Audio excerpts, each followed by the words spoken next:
saya akan membacakan materi pertama, yaitu ilmu administrasi atau ilmu pemerintahan dalam perspektif Islam.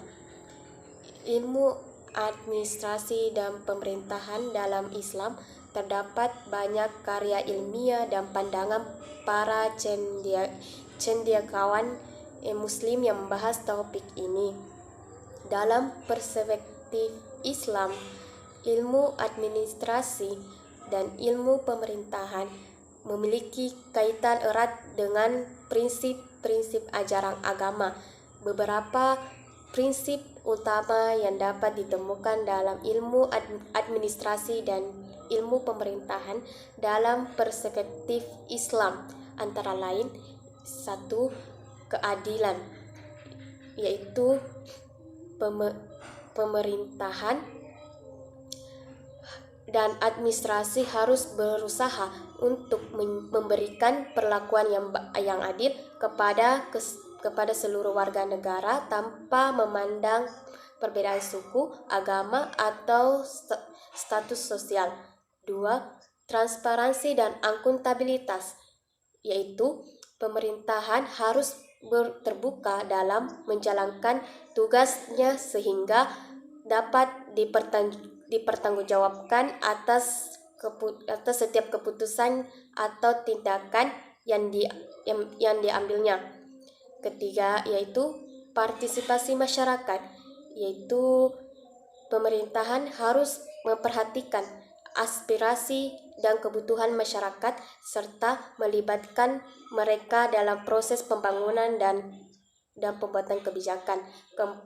Ketaatan pada hukum, yaitu pemerintahan administrasi harus tunduk pada hukum yang berlaku, termasuk hukum yang berasal dari ajaran Islam seperti syariah. 5. Yaitu pengelolaan sumber daya, adalah pemerintahan harus mengelola sumber daya negara dalam efisien dan bertanggung jawab demi kesejahteraan seluruh rakyat. Baik, saya akan melanjutkan materi yang kedua, yaitu penerapan ilmu berbasis sunnatullah dan qadarullah. Berikut ada beberapa cara penerapan ilmu tersebut dapat dilakukan. Yang pertama, penyelenggaraan dengan prinsip-prinsip alam. Ilmu berbasis sunnatullah mencakup pada pemahaman bahwa alam semesta ini berpotensi sesuai dengan aturan dan prinsip tertentu yang telah ditetapkan oleh Sang Pencipta. Yang kedua, transportasi dan akuntabilitas. Islam mendorong transformasi dan akuntabilitas dalam pemerintah. Yang ketiga, partisipasi masyarakat. Islam mengajarkan pentingnya berpartisipasi dalam masyarakat proses pengambilan keputusan. Yang keempat, pemberdayaan dan tanggung jawab. Penerapan ilmu tersebut juga dapat mencangkup perbedaan individu dan kelompok dalam proses pengambilan keputusan dan pelaksanaan tugas administrasi. Baik, saya akan membacakan materi yang terakhir pada materi kelompok kami, yakni ayat Al-Quran dan hadis yang relevan dalam ilmu administrasi dan ilmu pemerintahan. Di sini terdapat 2 poin, yaitu yang pertama ayat Al-Quran dan yang kedua hadis. Ayat Al-Quran. Di sini terdapat 2 potongan ayat.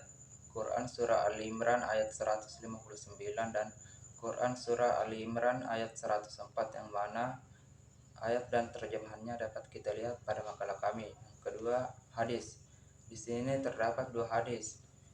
Yang pertama itu dari Abdullah bin Amr radhiyallahu anhu, ia berkata, Rasulullah shallallahu alaihi wasallam bersabda, pemerintah adalah gembala dan dia akan ditanya tentang penggembalanya, rakyatnya. Hadis riwayat Al-Bukhari dan Muslim. Yang kedua itu dari Abu Hurairah radhiyallahu anhu, yang mana penjelasannya dapat kita lihat pada makalah kami. Ayat dan hadis tersebut menyorot kepada prinsip-prinsip penting dalam ilmu administrasi dan ilmu pemerintahan, seperti musyawarah atau berunding, keadilan, amanah, tanggung jawab pemerintah terhadap rakyat, dan pentingnya melakukan perintah baik dan mencegah kemungkaran. Baik, di sini saya akan membacakan kesimpulan pada makalah kelompok kami. Kesimpulannya yaitu ilmu administrasi dan ilmu pemerintahan dalam Islam terdapat banyak karya ilmiah dan pandangan dari para cendekiawan muslim yang membahas topik ini. Prinsip-prinsip administrasi dan pemerintahan dalam Islam mencakup konsep-konsep seperti keadilan, transparansi, akuntabilitas, dan keberpihakan kepada kepentingan umum. Baik, itulah tadi pembacaan materi terakhir pada kelompok kami. Saya tutup dengan ucapan wabillahi taufiq wal hidayah. Wassalamualaikum warahmatullahi wabarakatuh.